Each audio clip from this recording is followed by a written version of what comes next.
Tell me if this phrase sounds familiar. The family is the cornerstone of society. It's heard in political speeches and sermons. It's taken as a sort of matter of fact. You see it alluded to in every time you see a plaque on a park bench that speaks of a loving wife and mother. But I want to argue against that statement. The idea that families build communities, I don't think is right, because a family is an organising unit. I think people build communities, and I want to talk about that.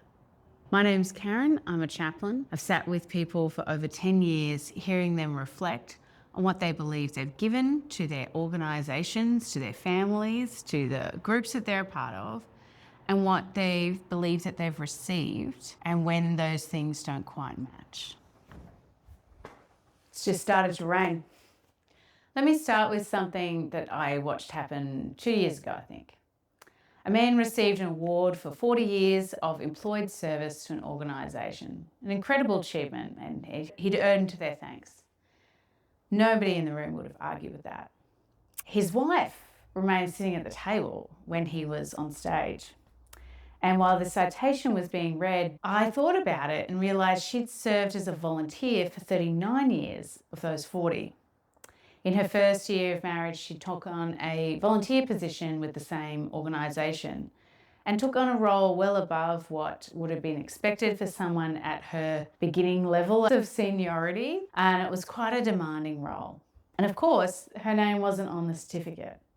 Here's what I think is going on. It's not a conspiracy, it's not an evil plan. Families have become administratively convenient. I've spent years in organisations that run on volunteers. And when you're trying to fill a roster, a family is an absolute gift. One surname, one email, one person to talk to, and suddenly they're there. You're communicating with just one and a group turned up. If you've ever tried to organise anything, you'll know immediately that family can become a default unit of recruitment. That convenience isn't sinister, but what it does is decide what really gets recorded.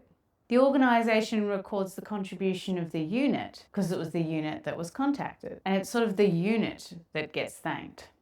There's some assumptions under this that's worth saying out loud. In my experience, when the family is recruited as a family, the heavy lifting often falls to the wife, even if the husband's officially on the form as the leader of that role.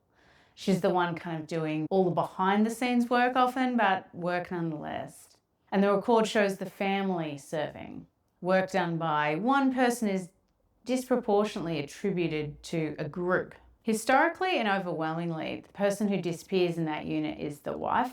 This is actually not talking about gender as such. What I want to talk about is the way the man was handed that certificate for 40 years of service, but the reality was 2 people had done service. People in the room knew that. Certainly the older folk or people who'd been of almost of their vintage or had taken the time to understand their story. It can happen as well. Consider a parent who's done most of the school participation for many years. They know the teacher's name, they do all the drop-offs and pick-ups, the volunteering, but they get recorded as the family having contributed, having sustained this sort of continuous, unglamorous service.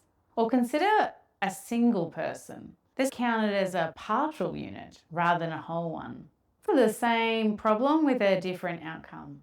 None of this requires anyone to have decided to erase anyone. It's convenience that makes it really tempting, and perhaps the usage of last names. I used to assume for a long time that's just how organisations behaved and needed to be organised. But what's interesting is the research on who builds communities, who's volunteers, who gives their time and effort, is not done in the same way. So when researchers study who volunteers, they don't measure households, they measure individuals.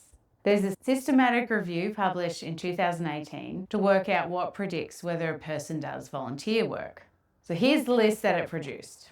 Education, income, health, functional limitations, the size of a person's social network, church attendance, age, whether there's a new baby in the house, and whether the person has volunteered before. So marital status is on that list, but it's one item among many factors. Now, there's 2 things that are worth highlighting. The first is that marriage turned out to be one of the weakest items on the list in terms of a predictive factor.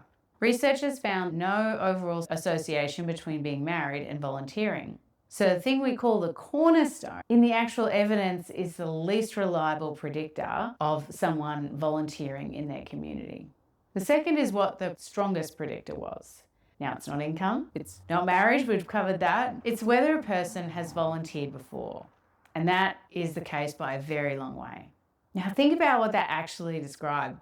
It's not a status that you're granted, it's actually a habit that you build over time. You built it, the person contributing. And you can take that habit with you to any house or household that you happen to live in. The people who wrote that review explained their own findings using a theory that volunteering depends on the resources an individual has available. So I think it's what they know, who they know, and what they believe. Marriage does appear on that framework as one of a person's social resources. Now, it's not the thing that really makes a difference, but it is one of the things that a person might have that helps them. Now, the discipline that studies this counts individual people. And here's what's particularly interesting. The contribution moves around. It moves around for everyone. That same review that found that recent birth in a household is associated with less volunteering, while having children in the house is generally associated with more. So a couple who's just had their first baby will contribute less to their local community groups than they did a year ago. That's as it should be. And then in 5 years' time, they may well get more involved, say at their local school, as they see the benefit for their own family in doing so. It's a season of life. Now, a single person in a demanding job might have nothing left to give in a really busy season of the year, but then plenty to give once their work stabilises. So if contribution rises and falls with circumstance across every household type, it can't be a characteristic of household type. It's a characteristic of what's on your plate that year. Whether someone is married is one fact about them, but it's not their identity. Income is another fact. Health is another. What you've got on your plate is definitely another, and it's usually what matters most. So to the singles, and I'm one of you, being single gives me a particular kind of availability, and I've come to think of that as a genuine contribution. When the on-call phone rings at 2 a.m, it wakes me, but it doesn't wake anyone else. And when I spend a couple of hours at an emergency department with someone who has no one else to sit with them, no one else at my home is disappointed. No one else has to rearrange their evening. They don't have to absorb the costs. Now, I'm certainly not claiming that I give more than my married colleagues. They may well give the same hours. I'm grateful that my service is less costly to my loved ones. And also, I hope it helps me to see people as individuals who may or may not be in a nuclear family rather than as family members first. I think there's a real human dignity in that. And I want to name something of the cost as well. Single people generally have fewer built-in supports.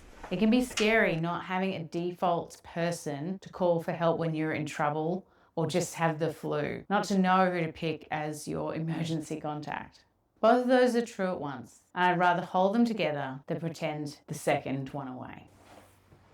Back to that ceremony. The same organisation had the same event the next year and similarly awarded a 40-year service award to someone. One name, but again was married to someone who had made an incredible contribution in her own right. This time the wording had changed though. There was far more acknowledgement of her contribution, not just her support of the named contributor.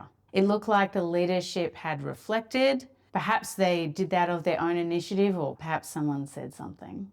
And they're getting a lot closer to acknowledging these two married people for their individual contributions. Sometimes we have to forgive what hasn't been right in the past and advocate for others to get the recognition they deserve, maybe not getting it for ourselves. I'm curious, how have you seen this at play? Have you seen people acknowledged individually, or have you seen people merged or divided in ways that are really unhelpful and untrue?